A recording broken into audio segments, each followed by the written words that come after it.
Hey everyone, welcome back to another episode of the Retro Gamers Podcast, episode 137. Larry here. And Anthony here. Going on, Ant? Oh no, Larry, what's going on with you? Actually, all I see is cabinet and ceiling. A lot. I'm currently in my new kitchen because I don't have a computer desk just yet. That's going to be coming soon. But basically in my new apartment, the new Studio A eventually. And Cool. Maybe a little bit later on, I'll give you a quick tour of what everything's going to look like. But that's why I wasn't here last week. We didn't have an episode last week. I was just in the middle of turmoil at that point. So yeah, and when you're not here, there is no show, which is why we didn't have a show. That's right, because it's all about you. I am on four different podcasts. So yeah, and I never hear you say that. Never. You're very modest about it. Oh no, I'm actually not modest. No, but we're just gonna get a podcast out. But we're back. Hey, look, we're humans. We're allowed to take some time off. But don't mind me because I'm just again trying to settle in on this table here that keeps rocking. So let me not touch it. But before we get into everything, as always, remember, folks, 5-star reviews on Apple Podcasts. Check us out wherever you listen to podcasts, iTunes, Spreaker, again, wherever you get us. And you don't even have to just listen to us. You can watch us too, right? Yeah, unfortunately. You can watch us on YouTube. We put our podcast up there every week with these two pretty mugs that hopefully you're just listening to instead of watching. You can also obviously check us out on our Facebook page, facebook.com/RetroGamersPodcast. We're on Instagram at RetroGamersPodcast. All that cool stuff. Definitely. It's been a busy week for me. What do we got on tap this week? I know we may have missed some stuff, but it just kind of, you're gonna have to steer me here. I got nothing going on. I'm recording this off of my phone. I'm doing this guerrilla style. Yeah, I know, and my body is doing things guerrilla style for the last couple of weeks. So we're gonna do the best we can here and to get through this. So and we're not going to waste any time. We're just going to jump right into some things. And I think the first thing we should definitely talk about is the one thing that every human being on the planet is talking about this week. And let's just say every human being who's a gamer who saw this very, very strange movie trailer last week. And of course, we're talking about the Sonic the Hedgehog movie trailer. Larry, do you want to kick that one off? Because I have a lot to say about it, and unfortunately none of it's good. It's wacky. I think by now everyone's seen it. If you haven't seen it, pause, go watch it. It's on YouTube. Let's get kind of initial reactions. Story-wise, it's the same story as usual. Something coming to Earth, trying to save Earth. And, the military gets behind it to try and stop it. Story-wise, all right, fine. Not much you can really do with the story. I like how James Marsden, though, is in another movie where he's driving around with an animated object, just like in Hop. Yeah, so, did you see the meme where they literally did a split screen of James Marsden driving in a car looking at Hop and Sonic. So, we get, the trailer started, you get you see the red shoes, you see him kind of warming up, and we've already used to seeing the back of Sonic. Like, we saw his legs in a teaser poster, we saw his silhouette in a teaser poster, which people still weren't crazy about, but whatever. So you see him take off, Sonic boom. Sweet, all right, cool. He moves fast. There's a scene where he does the spin dash, or the spin, the spin. Sweet. Awesome. I'll take it. Then we see his face. And that's where I would say 99% of the people on Earth had a problem with the movie. Yes. And I think it's very clear, again, especially because of the way people responded. The first issue, there's no question about it, the teeth. His veneers, oh man. I mean, I get it. It's a CGI created character. It's a movie where the said character is interacting with humans. I also get the fact that it's an animal, granted a blue version of, of a hedgehog or whatever you want to call it. I was like, hedgehog. Well, no, I mean, Sonic. Yeah, Sonic's a hedgehog, but he's a hedgehog who stands on 2 feet. Oh, I got you. Yeah, yeah. I mean, he's a little more anthropomorphic. Yes. But human teeth, like I don't know. The teeth is weird. The teeth are weird. He's got the muscular legs, which makes sense, but at the same time, we've never seen him, with that build. So he's been, even though he runs very fast, he's been a little on the pudgy side. He's got the that's slow metabolism. He's got the red sneakers. Okay, fine. It's the scene when he jumps into his lair or whatever, and I think he jumps off like what would be like one of those red springs. Like, okay, that's cool. I'll take it. But then you got the eyes. Oh yeah, that's that. And the eyes are the window to the soul, and this soul just seemed dark and weird as far as how these eyes look on Sonic, who we're used to. Yeah. And I was just gonna say, but you got the eyes and everything. Did you see the meme online that compared Sonic's face to the face of the kid in the original Jumanji movie who was turning into a monkey? No, I didn't see that one. Okay, I'm not kidding you. When I saw Sonic's face, that image popped in my head. Really? And then somebody did a meme of it, and I'm like, oh. I was like, I'm not the only one. This is great. I go, because the kid from Jumanji, who's like, he's slowly turning into a monkey in the first movie. And it's all, it's all like prosthetic stuff.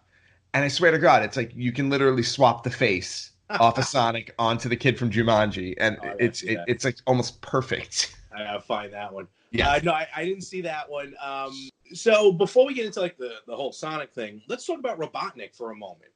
Because the day before the trailer, I think it was the day before the trailer released, we saw a still from the trailer of Jim Carrey as Robotnik. Mm-hmm.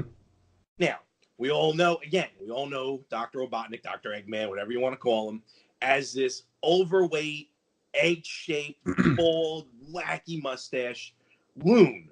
And of course, Jim Carrey's, he's a loon, but he's not overweight, he's not bald or anything. So it was kind of weird to see a thinner Eggman. But then the trailer starts, shows up in his truck, and then he acts very weird, very crazy, which is good. I'll take that. What were your first thoughts when you saw Jim Carrey in the outfit, even from that photo that we first saw before the trailer actually hit? Well, actually, for that, I really didn't have much of a reaction, and I'll tell you why. I always try to be realistic with film, especially when film is translating something from another medium. So here we're talking about, obviously, a video game. And we're talking about characters made for a video game without the intention of ever making a film. So, when you look at Eggman or Dr. Robotnik in the games, he doesn't exactly have realistic proportions. Let's face it. He's basically the size of a ball. His body is literally a round ball, and he's got these super thin arms and legs, and the head on top. I'm like, he was never meant to become a real person. So the fact that Jim Carrey walks on screen and he has hair and he has a regular mustache and he's his size and not this big overweight person, I have no problem with that at all. Okay. I don't. Because I think it's just, again, they're trying to be as realistic as possible, especially considering the fact that you have a CGI character that's going to be interacting with everybody throughout the film. Mm-hmm. So I think you need to kind of keep everything else as grounded as you can. Okay. And I get that. I can understand that part of it. We're not talking about the drastic difference between King Koopa and then Dennis Hopper playing King Koopa in Super Mario Brothers. Because he still had you could still see Robotnik in him. Especially when he had the one picture of him with the goggles, with the red, that Robotnik normally wears. Mm-hmm. So that part's cool.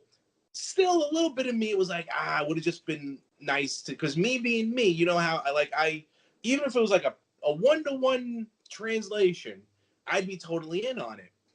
But as we watch the movie, and I wish I could give credit where credit's due, because it's not my original idea, but I read about it. If you watch the trailer again, and this is no spoilers because it's all in the trailer, Robotnik, Jim Carrey starts to kind of really lose it as the trailer goes on, Mhm. if we're assuming that the trailer is going, almost in chronological order, you have the part when he first comes out. Yeah, he's talking a bit nutty, which is very Jim Carrey like, almost Ace Ventura like.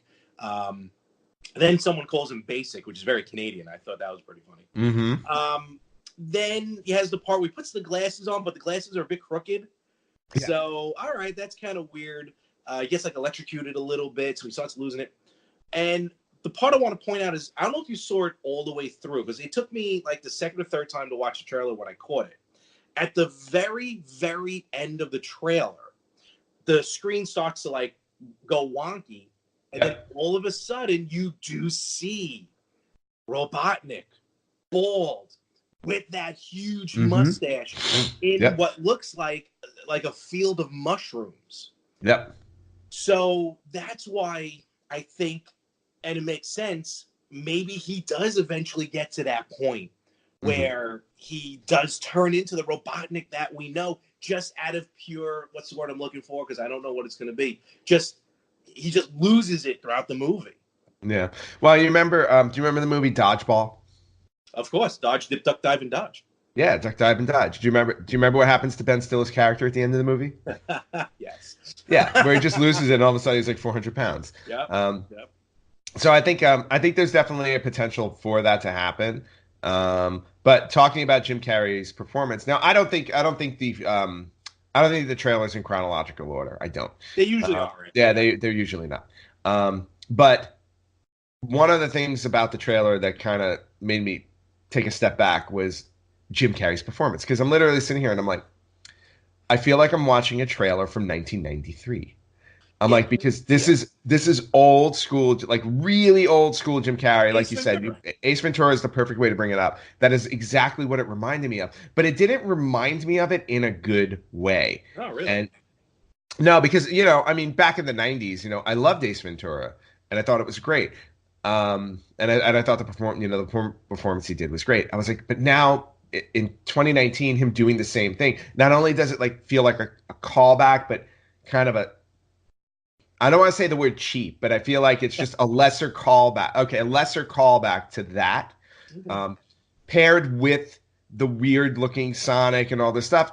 It honestly feels like a movie that should have been made in the early 90s, not a movie that should be made today. Okay, I can see what you're talking about. Now, me personally, now, and I mean this, and I really do with all due respect. Sometimes I feel, because you're in Hollywood, sometimes you may have a different view of movies, which is nothing wrong with that, because the behind the scenes. Like me, I would love to see another Jim Carrey Ace Ventura. And also I think because if they took any pull from that Sonic for Hire series that's on YouTube, first of all, I would see an hour and a half movie of Sonic for Hire, because if you haven't seen those shows on YouTube, go watch it. They are hysterical. Agreed. And Eggman in those is very almost Ace Ventura like. So, and that's what that reminded me of. His performance almost kind of reminded me of Sonic for Hire, and that's where was like, all right, I'll take Jim Carrey as Robotnik. So, that's where we are with that. I think either way, I think Jim Carrey can pull off an eccentric. That's the word I've been trying to find. Yes. An eccentric character. So I think Jim, we're safe with, ultimately in this movie, we're safe with Jim Carrey. But let's talk about the elephant in the room. The hedgehog. It could be me, because look, I shaved. But Sonic. So the trailer drops. We get this weird looking human face Sonic the Hedgehog, and the internet goes wild. Wild is an understatement, I think. For the internet, I think the internet went crazy. So like, really crazy. Let's do this. I mean, unless you have information, like you read about, but the movie's coming out in November. Correct. With this movie that has so much special effects, like the dash, like where he moves so fast, he's basically stopping time, and he goes around with the missiles and everything. I mean, how far into post-production would you say they are? Oh, I don't think they're as far as you realize. Okay. And I'll tell you why. Um, films generally don't get 100% completed and ready to show until a few weeks prior. Okay. Um, Really? yeah, because what they'll usually do is as they're doing post-production, they'll finalize certain scenes as they go along, or certain sequences. Hmm. And specifically what they'll do is they'll focus on sequences that they're going to use in the trailer, because they'll start to plot out once the film is shot. Okay, we're gonna put our trailer together, and they storyboard it and all that stuff. And these are the pieces we want to do for the trailer. And they'll tend to, at least my understanding is, um, they'll obviously finish those sequences first so that they can put the trailer together. But they'll work on this stuff up until month out. Oh, even Um, with special effects like yeah, CGI and stuff. Okay. yeah, oh yeah, CGI, because what happens is they'll take movies to test audiences. You know how they have you ever heard Yeah. of that theater testing? So, Yeah. and when you go to one of those theater tests, sometimes the movie is not 100% completed. Okay. So you'll watch scenes Hmm. that you'll see a version of a CGI character, but it's I not got a full version. you. I got you. The whole idea is to test the audience on their reaction so that you Yeah. can go back in post and adjust as Okay. needed. So, yeah. Just a quick example. I was reading online Avengers Endgame, that just came out, No obviously. spoilers. No, no, no, no spoilers, but there was a line that Robert Downey Jr.'s character, Tony Stark, says in the film in a pivotal scene that they didn't shoot until this past January. Oh wow. Because while they were in the editing room, they were like, we really feel like the character shouldn't be quiet in this moment. He Mhm. should say something. And the editor sat there and said, well, he should say this. And Okay. the director looked at him and said, we got to get Robert Downey Jr. on the phone. We got to shoot this. Yeah. And so, like, those types of things happen all the time just as they're editing. So much stuff goes in post that you can be editing up until, I think I've even heard like films literally not finalizing until like a week or two before they Wow. ship them to theater. Like it Like, I gets know- that close. Like I know South Park was done, I think, like 24 hours before it was shipped there. Exactly. So yeah, it's just one of those things that they're always going to go in and do. So I guarantee you, like, the internet outcry for Sonic, Yes. and the fact of all of the stuff, he looks bad and everything. When the director came out and said, "We've heard you, we're going to go fix it," That's they have the thing. they have plenty of time to go and fix him. Dude, that's the thing. It got to, and this is probably, I can't remember in modern history of the internet, or at least of social media, which is even younger than the internet, a point where there was so much outcry that the director and the movie studio, Paramount, came out and Yep. said, "We heard you. We are changing the look of Sonic." Yeah. I mean, has this ever happened before where there was such an outcry that they went back and almost literally changing an entire film? Not necessarily. I don't think there's ever been a public outcry that loud, but that's what test audiences are for. It's like we were a giant test audience, really. Well, that's really what it is. I mean, that's what social media is becoming. Yeah. It's becoming a giant test audience. But most of the time, what happens is test audiences will dictate what studios will do with a film. Because if your test audience comes out and says, "We don't like this," the entire crew is going to be like, "Okay, these are the parts of the movie they hated, or they really didn't like the ending. We're going to have to go reshoot," Which and then they run makes back sense. and they figure out something different. Yeah. I mean, because if you can't satisfy a test audience, you're not going to satisfy a mass Exactly. audience. Exactly. And in this case, your mass audience has already responded to you. So it's like, you don't need a test audience in the theater right now. You already know you have to go back and fix this character.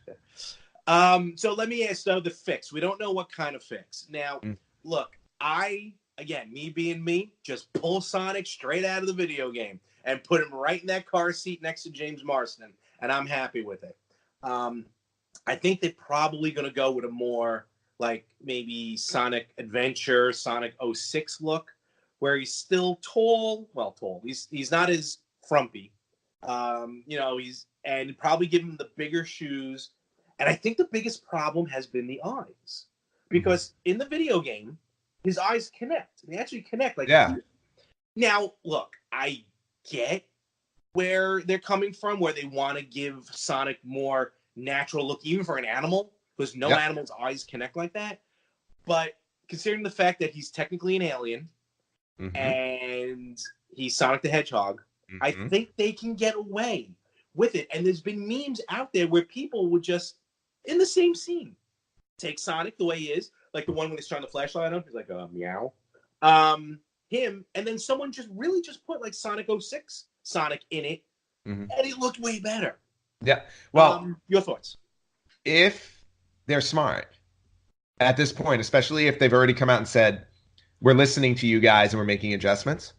If I were them, Paramount, that is, I would actually come out with just do an internet poll. Here's the current version. Here's one that we've tweaked. Here's one that looks more like Sonic 06. Here's one that looks like and literally I would just ask people, I'd be like, which one would you prefer? Because they're going to have to go back and do this anyway. I say, give us 16-bit Sonic. Right? That would be awesome. All of a sudden you just see, look, pixels. But here's the thing. Yes. I don't think they're going to change him that dramatically because they've already got the CGI build of this character. I think rebuilding him from nothing is, this is already going to be expensive. First off, you have to think about that. The budget of this film is going to inflate a considerable amount based on these adjustments because you got it 3D. Yeah, exactly. Because you're already going to have to change him completely in the scenes you've finalized. You know, you can go back to the other ones that aren't done because it's not done. But the ones that are finalized, and hopefully just the trailer scenes are finalized, because then the cost won't be that severe. Yeah, right. But you're going to have to go back and refinalize this guy. So I don't expect him to stray too far from what we've already seen.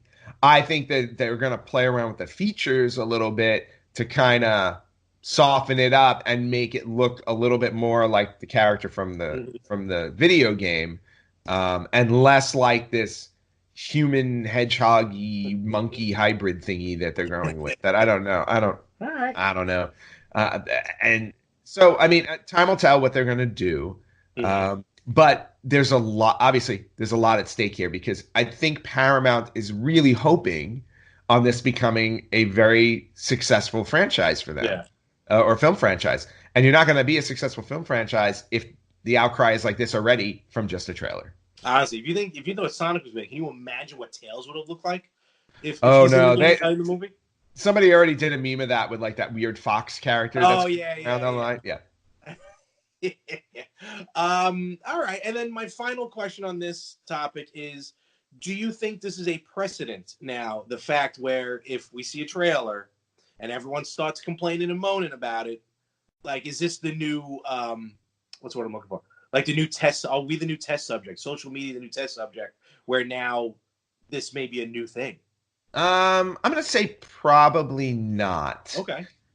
Because you can only let your test audience, so to speak, weigh in on so many things, because you have to remember, we know very little about this film. Very, very little. Which should it be, yeah. Right. So in other words, like if we all stood up and said, oh my God, Jim Carrey's performance is horrible, this is going to be terrible if you don't figure out something, they would have to literally go back and reshoot probably 3/4, if not the whole movie. And you just can't do that. You just can't do that. Yeah. So I just think that with things like this, a studio can listen to you because it's like, hey, this CGI character looks like garbage or whatever. It's like, and you know what? And kudos to them for actually responding, because a lot of studios would just be like, you know, trust me, you guys are going to love it when you see the film. Don't worry about it. That's usually the route that they go, where it's like, you know, when you see the movie, you'll change your mind. Yeah. They're at least reacting like, we hear you, we're doing something. And, you know, give them a lot of credit because they already know how much money this is going to cost them. But I don't expect this to be a norm. Okay. All right, cool. Well, let us know what you think. I think we all know already what you think. Yeah. Let us know what you think about the Sonic trailer. Hit us up on our Facebook page and our Instagram, and let us know your thoughts. Like, what do you think should change about Sonic? I think really just eyes and shoes, and I'm good to go. And you know, do you have any ideas what you would like to see changes on Sonic? The whole film. Okay. No, I honestly, I don't know, because it's such a strange character, and especially coming out at a time where we also have another movie that's just about to release, which is Detective Pikachu. Oh yes, on where Yellow Thursday. Okay, yeah. So, and Detective Pikachu, you can see they've kind of created some type of balance where it doesn't look that egregious. Pikachu. Now, when I first saw the film, the trailer, I stopped for a moment because I'm like, okay, this is a little bit weird. I was like, but then when you saw the other scenes with him kind of in the real world and then the other Pokemon in there and everything like that, I was like, okay, I was like, you know what? I go, they kind of made it look like this is just the world that they live in and it's okay. Agreed. That's what I love about the Pokemon movie. They literally pulled the Pokemon from the video game. Yeah, they put fur on them, but that's it. They didn't change them to make them look realistic or anything. And that was the other meme I saw online. Someone goes, Yes. if we can get this, and it's Detective Pikachu, we can have this. And I think they put like the video game Sonic in the scene. Yeah. So it is possible. Yeah. Oh yeah, no. It's definitely possible. But there's one other thing about the Sonic trailer before we move on to our next topic I wanted to bring up, and it was what you said about that quick shot or that glitch at the end where we see the really heavy Dr. Robotnik. And it gave me pause for this reason. Remember, I said originally I felt like the film was very 90s, very over the top Jim Carrey and all that stuff. And I'm like, this is a little nutty. I was like, because it feels like a movie ripped out of time in a way. Is it possible that this entire trailer is a dupe? In other words, are they setting us up for something that is one thing that's going to be completely different? Because it's entirely possible, let's face it, everybody's always about, we want to surprise our audience. We don't want to give everything away in the trailer. Which people do nowadays. Right, which people do nowadays. And, again, not to go back to Avengers again, if you haven't seen Avengers Endgame, this is not a big spoiler. I was like, all of the trailers that they made for Endgame reveal absolutely nothing about the film. Nothing. Anything that you pull out of that trailer does not give you an inkling of what happens in this movie. And that was brilliant on their part. Yeah. Is it possible that with this knowledge, they set up this trailer to kind of fool the audience? In other words, we think we're getting this movie with this very 90s acting Jim Carrey, slim, the mustache. By the way, reminded me a lot of M. Bison when I first saw him from 95 Street Fighter. That's the other thing that took me out of it. I'm like, oh my God, it's M. Bison with a mustache. I'm like, but everything about the trailer to me screamed 90s, and not in a good way 90s. But then you got that little clip at the end where it switched, and I'm like, I wonder if they're fooling us. And the movie actually isn't gonna be this. Just saying. Interesting. Well, time will tell. Movie comes out, I believe, in November. Well, we'll see. That may change. But again, let us know your thoughts on it. And we'll see what happens. And we'll see what changes are about for Sonic the Hedgehog, the movie. All right. So, we got some big stuff coming up this summer, at least on the East Coast. We got coming up CradleCon in June, early June. Of course, you'll be able to check our little links on our Facebook page. Definitely check out CradleCon at the Cradle of Aviation Museum. But more importantly, which we may both actually be attending, the Long Island Retro Gaming Expo, August 10th and 11th, also at the Cradle of Aviation Museum in Garden City, New York. Yes, and I am looking forward to coming to the Long Island Retro Gaming Expo, whether it is physically or virtually. Yeah, we'll see, because their Wi-Fi has been a little, but we'll check it out. We'll have you there in one way, shape, or form. Well, Larry, I want myself on a computer monitor if I can't be there, and I'm going to just make sure it's only my head. We're definitely going to have you there in some way because we have a table, so we have to be there in some way, shape, or form. So check those out. Cradle of Aviation hosting CradleCon and the Long Island Retro Gaming Expo. We will be there. Well, I'll definitely be there for both. Anthony will be there in some way, shape, or form for Long Island Retro. Get your tickets. Let them know that you heard it from the Retro Gamers. It's not going to save you money, but again, it gives us some clout. Larry, it is my favorite time of year, or my favorite video game time of year. I don't know if it can't be Christmas or WrestleMania, but those are my favorite times of year. No, those are your favorite time of years, and shame on you because neither of those are video game related. This is my favorite video game time of year because we have our brand new inductees into the Video Game Hall of Fame Yes, the Strong Museum up there in Rochester, New York. For the Video that Game we Hall need of to Fame. go visit one day when I'm in town. Really, it's not. It's Rochester's not a bad. That's an overnighter. No, well, if I stay at my sister's, it's not even that. Oh shit! I didn't realize she was that close to Rochester. Yeah, it's not that far.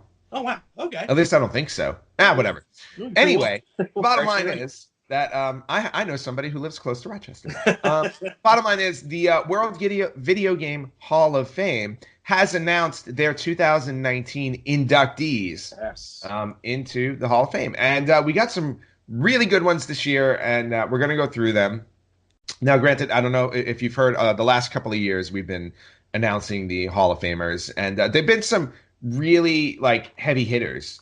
Oh yeah, of course. I mean, and just to run down some names in the Video Game Hall of Fame, we're talking about Donkey Kong, Legend of Zelda, Super Mario Brothers, Tetris, Grand Theft Auto 3, Sonic the Hedgehog, which is the new movie this year, Street Fighter 2, Final Fantasy 7, Tomb Raider, like really, really heavy hitters that go into the Hall of Fame. And as they should, they've rightfully earned it. And we've got 4 new inductees this year that we're going to go through, one of which I was completely unaware of. And I don't know, Larry, if you were or were not. Yeah, I never heard of it either. We'll talk about it. And I think in years past, I do want to make an editor's note. I think in years past, we've confused finalists with inductees. Because I remember one year we spoke about like 15 games with Josh. So not all of those made it in. One day we'll do the full correction. We'll go over all the games. But this is the 2019 one. And Ant, let us know who is now in the Hall of Fame. Who's going to be attacked by a fan at the Hall of Fame? Okay, so the first game we're going to talk about is the one I think that the two of us both know the least. And getting inducted. And this is a game that I believe was released by Microsoft in 1979. Wow. Okay. Yeah, so we're going way, way back. Yeah. And the name of the game is Colossal Cave Adventure. Colossal Cave Adventure. Now, I did see that this is an old school cassette game.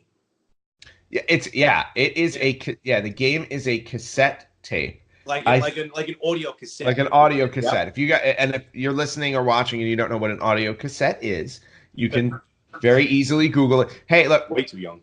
I had a conversation with somebody yesterday where I showed them. I just so happened to have a Commodore 64 game in my hand, and this kid was 21 years old. Is 21 years old, and I'm like, yeah. I go, this is what a video game looked like in the mid to late 80s for a computer. And he's like, oh, it's cool because I have like an original box of the game. Yeah. But then I open the box up, I take out the floppy disk, and he just looks at me. He's like, what is that? And I'm like, this is the game. And he's like, and he literally looks at me like I'm holding something alien in my hand. He's like, what is that? I go, this is what we called a floppy disk. We would put it in a disk drive, and we would play the game. He's like, no. He's like, that's just crazy. I'm like, no. I go, that's what it used to be. That's and like now I'm when I did a flea market trying to sell some stuff, and I was selling a mouse pad, and some kid, the kid was like 10 maybe, comes over, he's like, what's this? I'm like, it's a mouse pad. And he's like, what's a mouse? I'm like, well, on the computer, for a pointer. Like, not even, just completely forgetting that that generation is totally on touchscreen tablets and smartphones. They don't even know what an input device is. Yeah. It blew my mind. No, we're heading that way. It's so much easier these days now to either, obviously use your tablet, or if you're using a computer, a lot of people now are switching to a stylus with the pad. Yeah, and my dad has a touchscreen computer. Yeah, and touchscreens computers, so there's really no need for a mouse anymore. Of course, you have what I call fingerprint syndrome, where everything that you watch or look at on your computer is covered in fingerprints because you're just doing this. So, but anyway, let's get back to Video Game Hall of Fame, Colossal Cave Adventure, and I'm just going to read the information from the Video Game Hall of Fame website because this is a game, like I said, that Larry and I are both unfamiliar with. So, Colossal Cave Adventure experienced how the game could conjure up a world of spelunking, puzzle solving, and treasure gathering with only words. It's a text-based game? Well, audio cassette. Oh, that was an audio, because those cassettes usually still loaded in graphics loaded in data. Right. It's still loaded in graphics and stuff, but ultimately, I guess it was a text-based game. So, Okay. so Will Crowther created the game as a programmer at a company called Bolt, Beranek and Newman (BBN), a firm that did much of the foundational work for ARPANET, basically the forerunner of the internet. It was originally called ARPANET. Can you imagine if we called it ARPANET? Where are you going? Oh, I'm on the ARPANET. So Will Crowther created the game to connect with his daughter, inspired by his experiences exploring Mammoth Cave and by playing the recently released tabletop game that everybody knows, Dungeons and Dragons. Oh, wow. Oh, cool. So after completing a build of the game in 1976, he uploaded it to BBN's computer system and left for vacation. While he was gone, the game spread quickly and was discovered by a young Stanford student, Don Woods, who expanded its imaginary world, adding longer descriptions, a larger map, and a roving pirate who randomly snatched items from players. Oh, wow. And Colossal Cave Adventure inspired numerous games that helped launch the commercial computer game industry, including Scott Adams' 1978 title Adventureland and Infocom's game Zork. Oh, okay. Yeah. And then others ported the game to personal computers, including a version by Microsoft released in 1979. And this also inspired Roberta Williams to create the first graphical adventure game, Mystery House, in 1980. And if you don't know who Roberta Williams is, Roberta and her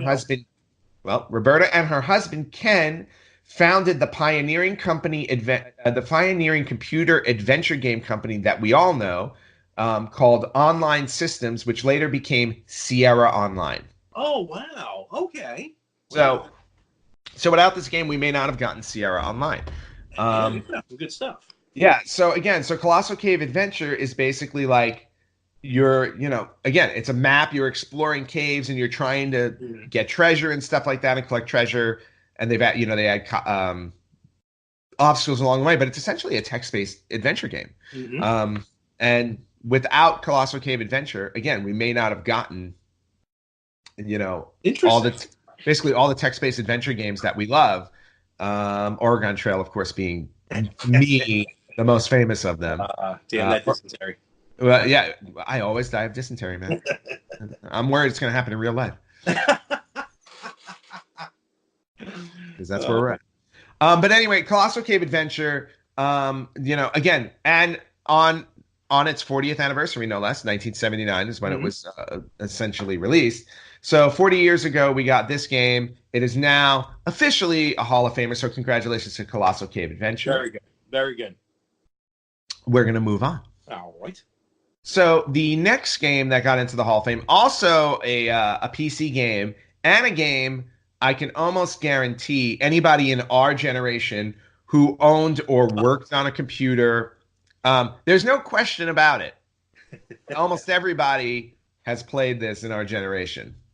And we're talking about the very simple but ridiculously addicting Microsoft Solitaire. Yes. One of the best free games that were ever released because it came with every computer, like you said. And this is the one I think we said last year went in last year, but no, it was a finalist last year, but it's officially in this year. That's definitely overdue. And people are probably going to think Solitaire. Why is a Solitaire game going into the Hall of Fame? But Ant, like you said, everyone who bought a computer got Solitaire. Mm-hmm. And it was the exact same version. And the hours of playing Solitaire, was insane. Yeah. And it originally came out on, if you remember, before Windows 95, there was Windows 3.0 and 3.1. Yep. And Solitaire was one of the games that was sitting on there. Yep. And and it's amazing too, because when you were playing, when you play card games, as a kid or something like that, it's like Solitaire was literally the only game you would play when you were alone. Hence the name. It's in the title. Right. Solitaire. It's in the title. Yeah. Otherwise, when you're playing games with other, you don't play Solitaire with other people. Okay. But actually, I just want, because I want to right off the bat piggyback on that. When we were little, we were playing. We weren't playing poker or anything, but we were playing Go Fish, War. Yeah, these wacky card games. No one would ever thought of playing Solitaire. No, no, you definitely wouldn't. And I would play solitaire with a deck of cards if I was just doing it by myself. But how old were you? Well, no, I mean, I was a kid, but Oh, because during the holidays, during the holidays, like my family, like after dinner and dessert and all that stuff, they would play poker just for okay. fun. And so there was always a deck of cards on the table. So they would play poker, and when they weren't playing poker, I would take the cards and play solitaire. I'm like, because No, no. I'm too young to play poker. Well, yeah, because like I never heard of solitaire until the game. Oh, no, I played it before that. Yeah, that's what I'm saying. Yeah. Yeah. So, but then just the idea of it being on the computer, I'm like, oh, this is cool. And then you would start it and you would play a game, and then another game, and then another game. And, it was the first game on a computer, I think, that finally started to eat up some hours. Yeah.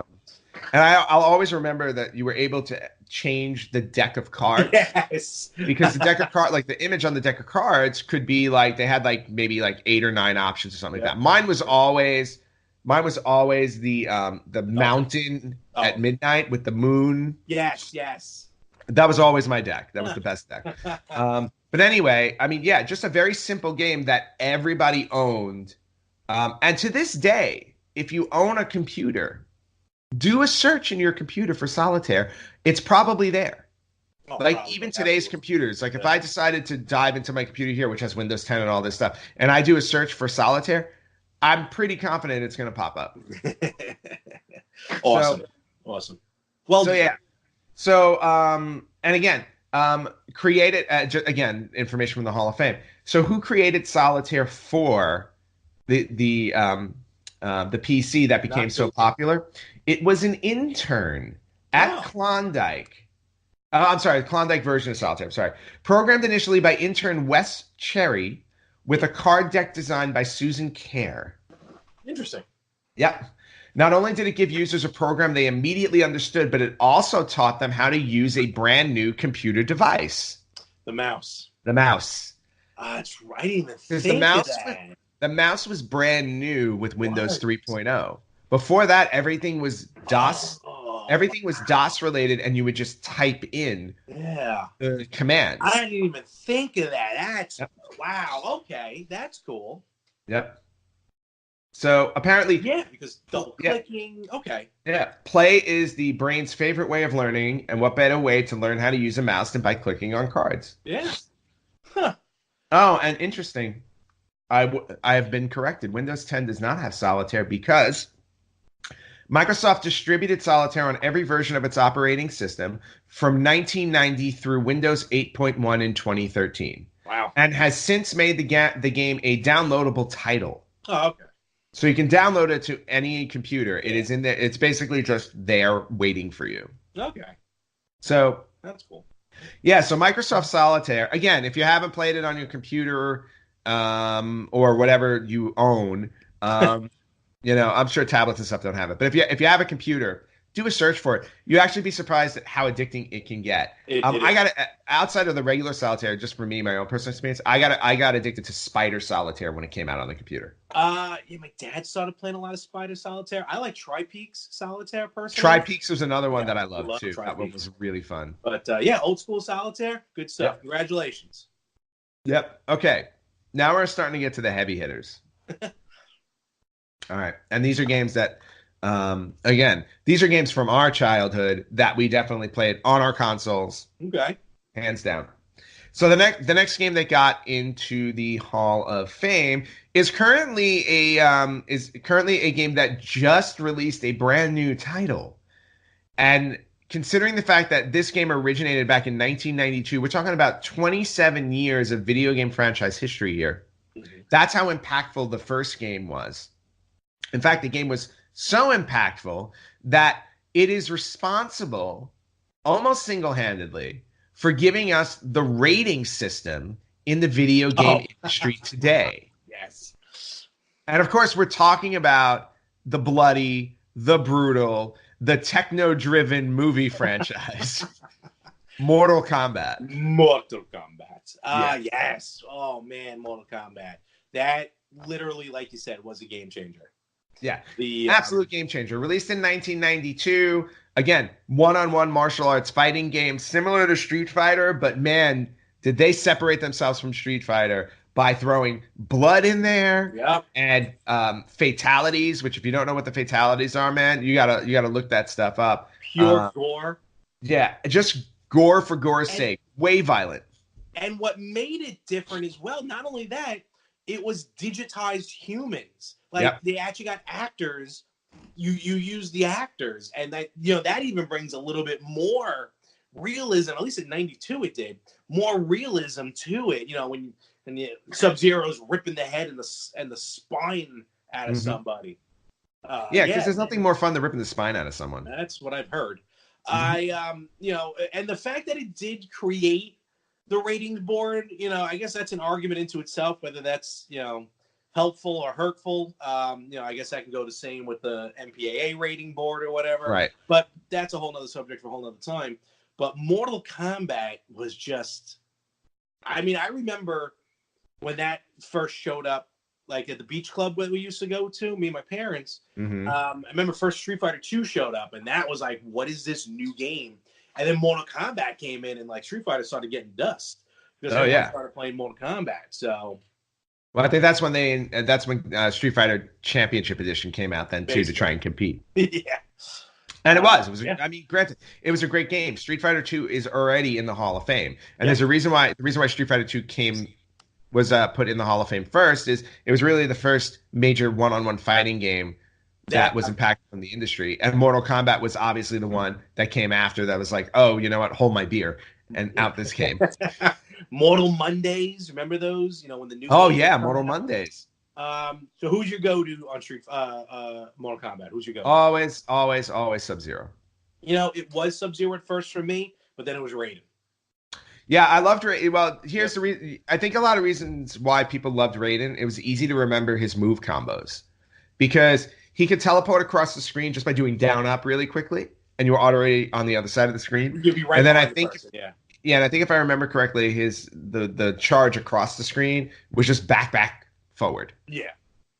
So it was, and again, the move combo things were new to us because Street Fighter was the first one to really do those things, where you needed to remember, these combinations. Fatalities were hard to pull off. I could never remember the fatalities, just never. So watching other people do it was always like mind numbing because I'm like, oh my God. I was like, they know how to do the fatality. I never remembered it long enough to do it. So that's why when on N64, when the Mortal Kombat Trilogy came out. Great game.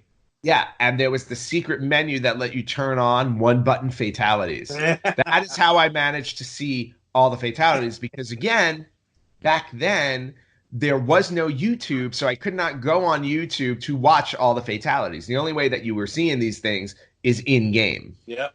So, who is your you said Raiden was your go-to. Raiden. Now, has Raiden always been your go-to? Yeah, whenever I play, if Raiden's in the game, I know he hasn't been in all of them, I'll go with Raiden. If not, again, my backup is Sub-Zero. Now, most importantly, Mortal Kombat 11 just recently released, not too long ago, just like a couple weeks ago. Yeah. Any intention on buying it? Do you still buy Mortal Kombat games? I would. Yeah, I've gotten them. I know a lot of people didn't like it, but I thought Mortal Kombat versus DC Universe was really fun because that threw a different element into it. Even Mortal Kombat 10, when they threw the Predator in, Jason, Freddy. Again, I know a lot of people are like, oh, they're not Mortal Kombat. But yeah, who cares? It's just fun. It's fun to do. Mortal Kombat 11 does go back to the core.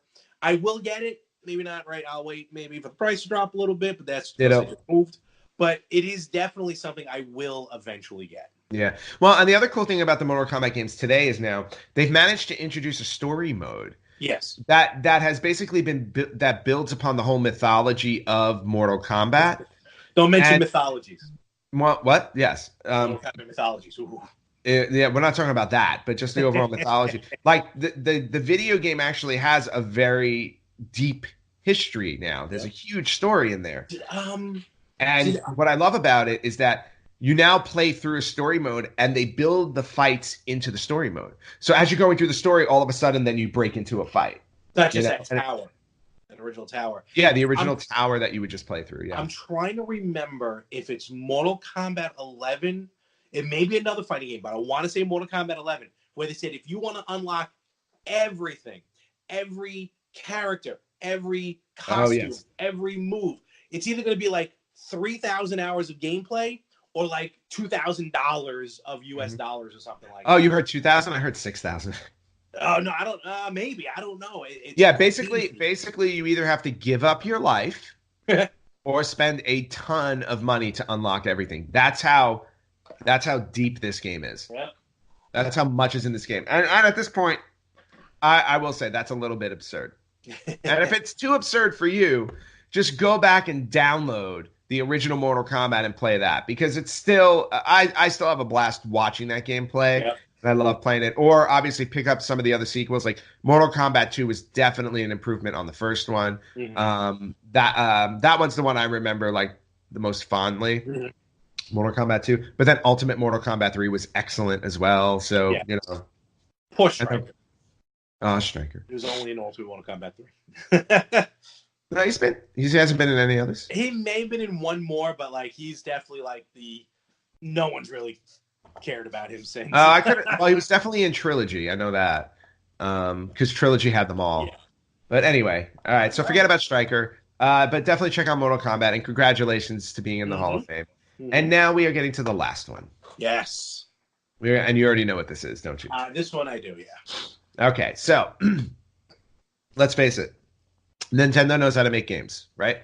But not only does Nintendo know how to make games, they know how to make franchises. Yes. They've managed to turn a plumber, who is no longer a plumber, into an icon in the video game industry that is recognizable around the world, and has had so many games. I don't even have a number for it anymore. Hundreds of games. Most of them critical hits. A couple of stinkers, but for the most part, it's critical hits. You know, we're talking about you, CDI. But not only did this game, did this Mario game become a successful game in the Mario world, it created a whole new game category, basically. I don't think there was anything out before this that comes even close to what this style of game was. No. And of course, we're talking about the ultra iconic, super fun Super Mario Kart. Yes, and it's funny. This game originally on Super Nintendo. I remember when the game came out. I'm like, you guys, there was F-Zero, which is amazing. Yep. We've had Rad Racer and stuff like that on the NES. So I remember when the game first came out. I'm like, Mario in a racing game? I don't know. Like at first, I didn't feel it. Still ended up getting it for Christmas, and yeah, that just blew my mind. I was like, I completely underestimated this game. Yeah, as we all did, because I remember when I saw it too, and I'm like, I was like, I don't like racing games. I was never a racing game person, like Rad Racer and all that stuff. I had those games. I sucked at them. So investing any money into a new racing game, I'm like, yeah, you know what? I'm out. I was like, but then you heard people talking about it and how great it was. And the most important aspect of this game, multiplayer. Yes. Multiplayer. Because at that time, not a lot of games were multiplayer. You had fighting games, right? That was a young franchise that you got to play. Or Double Dragon, where you're walking on the screen simultaneously with somebody. So, but being able to race against your friends to see who got first place out of the two of you, or in some cases, if you had the extender for was it 4-player? Well, the later ones, I think. I think N64 started the 4-player. N64 started the 4-player. Even with that, it's like you said, it's a franchise, really. Yeah, it's a franchise. So starting with a 2-player game, going into a 4-player, I could swear I'm probably remembering incorrectly, because was battle mode in the first one or no? It was. I was going to mention battle mode, yeah. But I could have sworn battle mode even in the first one was 4-player. Maybe I'm wrong. I'm probably wrong, because it's hard to go back and remember. I have not played the original Super Mario Kart in a very long time. Yeah, but the bottom line is, though, this game turned a bunch of characters that we already loved, and they put them in a game that just made it even more fun. I mean, how many hours did we kill playing this? Forget it. It's and again, even though Super Mario Kart for the Super Nintendo's going in, it really, you got to believe, is the franchise that goes in, because look at where we are now with Super Mario Deluxe, Super Mario 8 Deluxe. Yeah. Kart, that is, on the Switch. The game is gorgeous, first of all. So much fun to play. And even some of the iterations in between, where now, like, a lot of the, and here's what's cool about the Mario Kart series, the later ones. Like, and you mentioned it before, it's no secret, like you never owned the handheld, so you never played Super Mario Kart DS or the one on the Advance or anything like that. But you still got to play the levels because later Mario Kart games would always bring back some of the levels. Yes. Including from Game Boy Advance and including from DS and 3DS. Yep. Or probably most famously, when Mario Kart 64 came out and the infamous Rainbow Road. Rainbow Road in any of them is a nightmare, but you're right. The N64 one is specifically sadistic. Yes. Mostly because the board has no rails on either side, so you're just if you lose control of your cart, you're going off the end. Yeah, you're going off the edge. So and I can never master because I think on every Rainbow Road there's you can go off the side and land later on. I'm never able to do that. I did that maybe a handful of times, and it's always awesome when you do it though. It's great when you didn't plan it. Yeah, exactly. You're like, oh crap! I fell off the side. I'm falling into space. Wait, there's a part of the road. It's like just awesome. But yeah, I mean, not only did Super Mario Kart become a fun franchise that still exists today, all the way to the Switch. It basically invented the go-kart racing, series because we didn't just get Super Mario Kart. Sonic came out with Sonic Drift in 1994, 2 years after Super Mario Kart. And then a few years after that, Crash Bandicoot came out with Crash Team Racing. So other franchises started taking advantage of the fact of, hey, you know what, this go-karting thing is great. And Mario Kart is really, obviously the originator of that. Yep. Definitely worthy of being in the Hall of Fame. Because here we are 27 years later, not only just talking about it, but still playing it because I love Mario Kart 8 on the Switch. It's fantastic. It's awesome. Yeah. It is awesome. So a huge congratulations to Super Mario Kart for making the Hall of Fame and to all of the other inductees. Yep. Those are the 4 games that are in this year's Hall of Fame. So congratulations. Very good. Very good. All right, cool. Well, that's it with the Hall of Fame. And I think we got a little bit of news and stuff. Then we'll start to wrap this up. So, hey, you got anything on there? Anything we missed, maybe? I got a couple of things to talk about, and they're nothing major, nothing absolutely major. But speaking of Nintendo, the Switch Online NES titles, right? Love them. I love them too. They're constantly releasing more, and now we have 3 new games that are coming to the Switch later this month. For May. All right, I haven't heard these yet. What are they? Yeah, which for May. So what we're getting is Versus Excitebike. Ooh, nice. That's the arcade version. Okay. That is the arcade version. We are getting one of the games that my sister and I used to play ad nauseum when we were kids. Clu Clu Land. Absolutely love that game. Oh, yes. The little creatures that run across the board and you uncover the coins to make a picture. Yep. Always love playing. What? You never played? I never played Clu Clu. Wait, wasn't it on? It wasn't on the classic. I could have sworn it was on. What was the NES remix? Was it on the NES remix 1 or 2? Ooh. I don't think so. Oh, I thought it might have been. I remember it popping up somewhere, and I'm like, oh, that's interesting. They pulled that out of the past. But anyway, Clu Clu Land is coming to Switch Online. And last but not least, I love this game. Donkey Kong Jr. Oh, sweet. They just released the arcade version of Donkey Kong Jr. And I want to correct myself. I think the Versus Excitebike is just the Famicom version of Excitebike, which may have been based still on the arcade, but I'm sure this is the Famicom version. 3 games, very fun. Of course, we'll get the special edition, 1 or 2 special editions.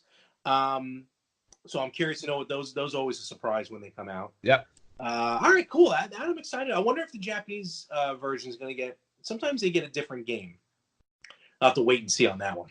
Yeah, so, and cool. I was going to say they always do, and the cool thing is you can log into the Japanese version on your Switch. Easy. Really easy. Yeah, it's super easy. All right, cool. Good. Oh, I can't wait for that. That's probably next week or week after. Usually they do it like that second week of the month. Mm-hmm. So. Yeah, we'll see. One day they will pop up there, and we'll all enjoy them. Cool. Yep. Do you know you can rearrange the games on the menu for the NES Classic on the Switch? I did not know that. No. So Just then put the ones in order that you want to do, or alphabetical. no, I put them in order of just genre. Oh, okay. So, because that the only OCD I have is from my video games. See, I would make them alphabetical. Well, it's easy to do that.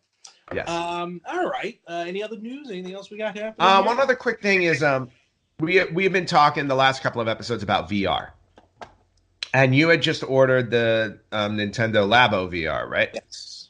And Or you've put it together.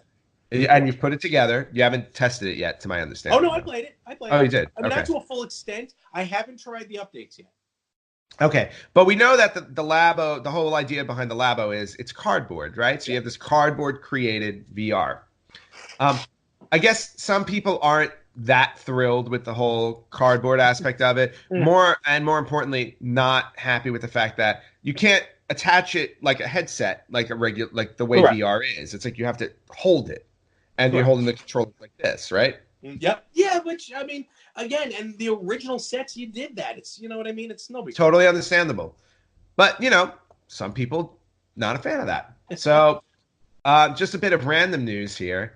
This person has decided that they wanted to leave the cardboard behind and 3D print their own version of Labo. Oh, wow.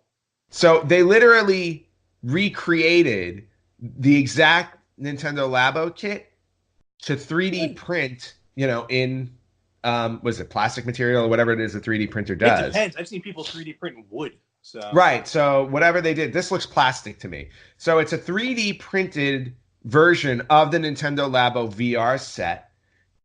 However, it also has a headset attachment to it. Okay. So it has a head strap so you can actually put it on your head and leave it there. And then you can hold the controllers freely to play it. Yeah. All right. So some other news that I heard, which is the first major news of this since the news of the system itself. We get a new Intellivision system, the Intellivision Amiga. I keep forgetting the name. Amico. I don't want to say Amigo because that's okay. No, it can't be Amigo. Amico. Amico. I think it's with a C. Oh, okay. I was gonna say if you call it Amigo, I don't know. Anyway, Amico. AMICO. So AMICO.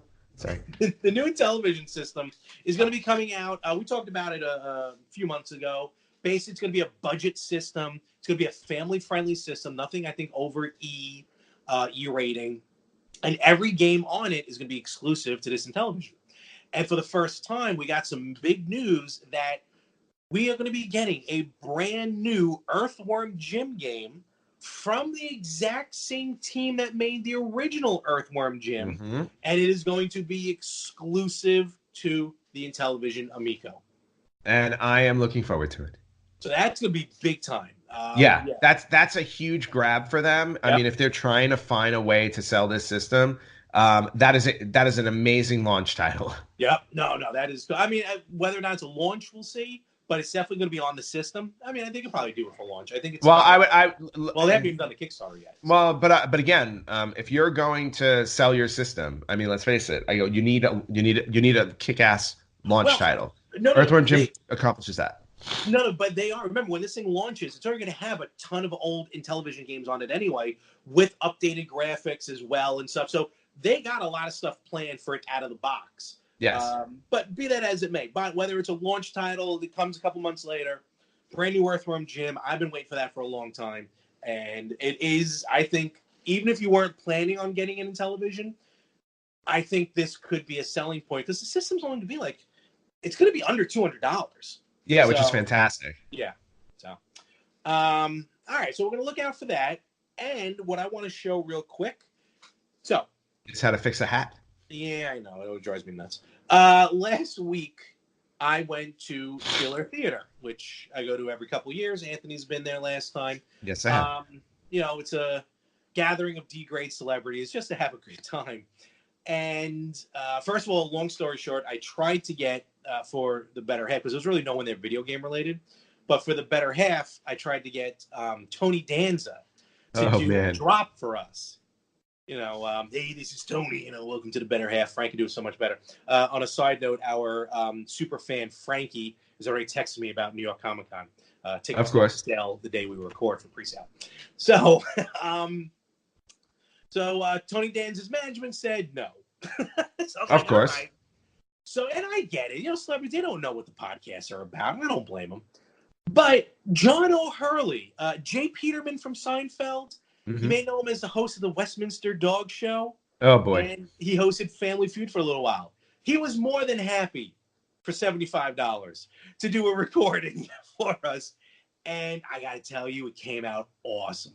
Oh, that's great. For the next episode, we're going to do it. And he was such a professional, you know, cupped his ear, held my phone, you know. Oh, it was awesome. So That's fantastic. and the other thing I did was, because now this is a new thing for me, which I guess now means I'm going to need more shelving. Oh, that's what I wanted to do. I kind of want to give you a walkthrough real quick. Now I'm getting video games signed. So not by the creators, but just by people who may have been in a movie and the movie was made into a game. So let's start with let's start with this one, because this guy kind of to me was a pill. Not a movie, but a video game show. Do you remember Hollywood Squares? Of course, I remember Hollywood Squares. Great You know, game. I'm a game show nut. That you are. So Hollywood Squares, very fun tic-tac-toe, you know, but with celebrities. Yeah. And so I got signed by the host, the original, well, not the original, our host of Hollywood Squares, Ooh, John Davidson. nice. Very nice. Very nice. And you got that in the original box. Very nice. Yeah. Game on. Thank you, boys. So I didn't realize that John Davidson had a musical career. Because, right. We only know him from this. Of course. So he was playing the guitar before I got in the room. He was talking to all the old women coming in who remember him when he was younger. So I go up to him. I go, hey, nice to meet you. You know, I'm a big game show fan. And truth be told, when I was little, I wanted to be a game show host. That was my dream of growing up. And Hollywood Squares was one of the big shows I remember. And John Davison, I was like, I like him as a host. Well, apparently Mr. Davison, from what I gather, may have taken the gig because he wasn't doing, maybe his music career wasn't running so well, or he just needed the extra money.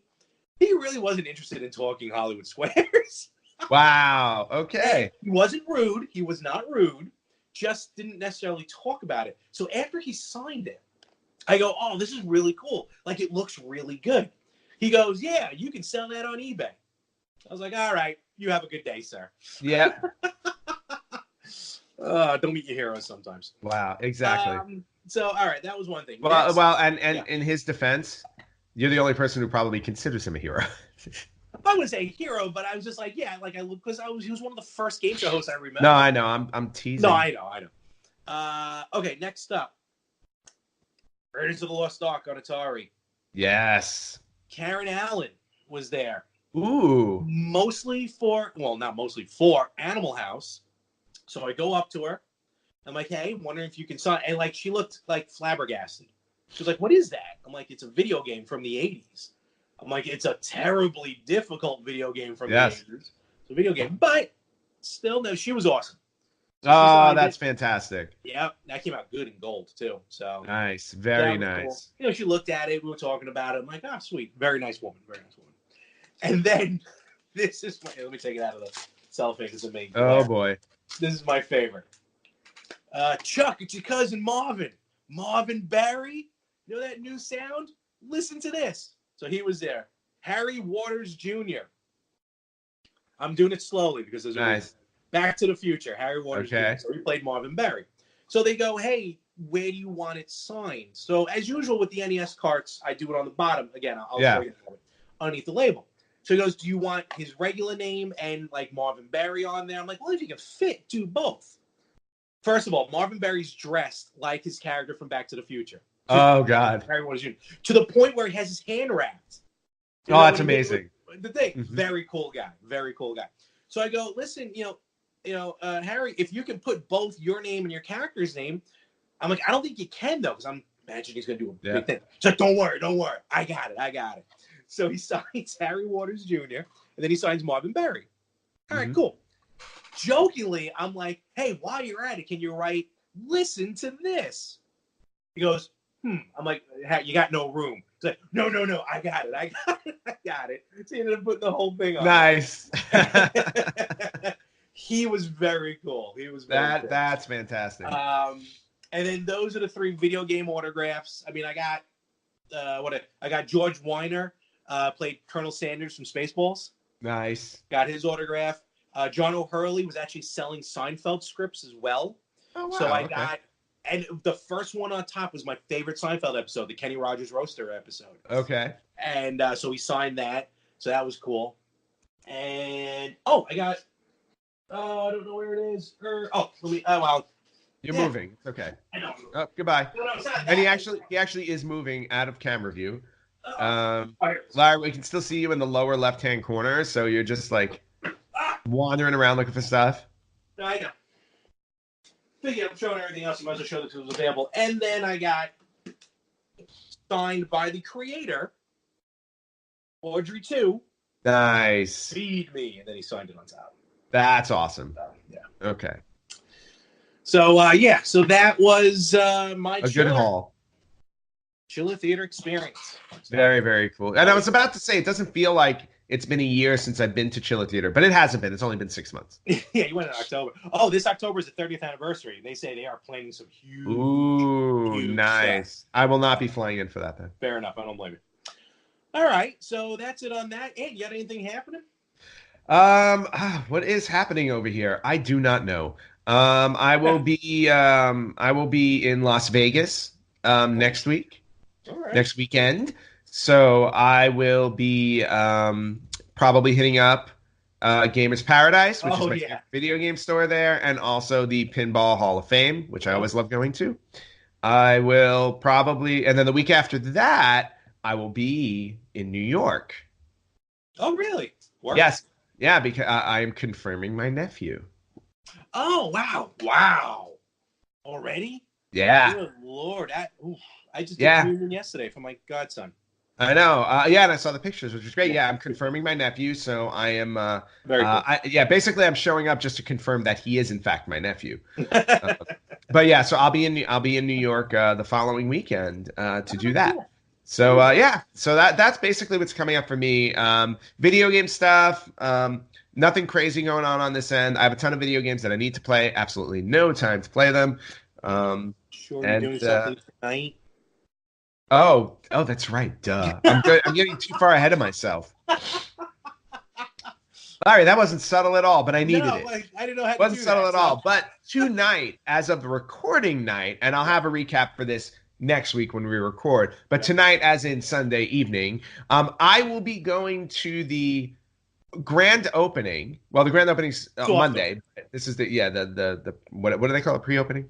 It's called a soft opening. A lot of times when places do this. Yeah. Yes. I am going to the soft opening of Barcade in Los Angeles. Their Los Angeles bar is opening on Monday the 6th. Mm-hmm.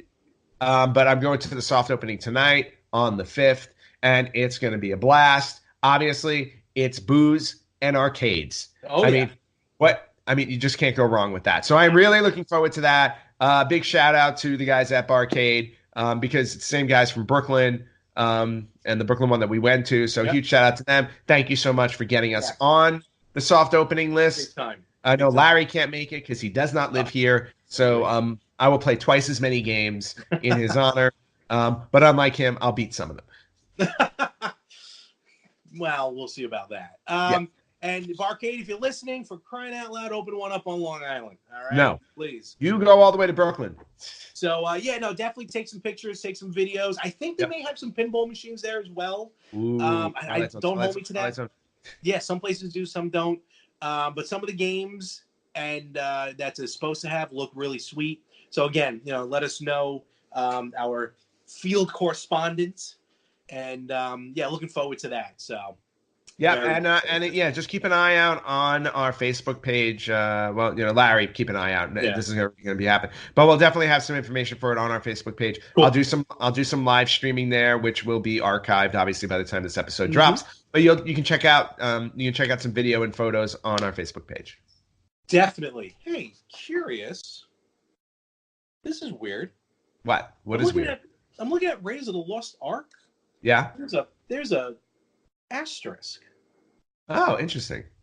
I wonder if in the instruction book, maybe there's a call to something. Oh, no, I found it. Here we go. Oh. Asterisk. Lucasfilms, 1982. All right. Oh, there you go. That doesn't make sense whatsoever. All right, anyway.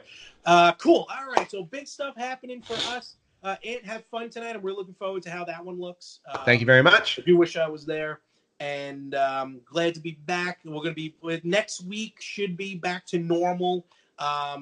With basically the whole new place, which real quick I can flip this around.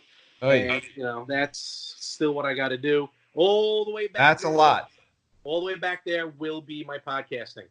Yes. So it looks like a good setup, dude. it's going to be. It's definitely going to be.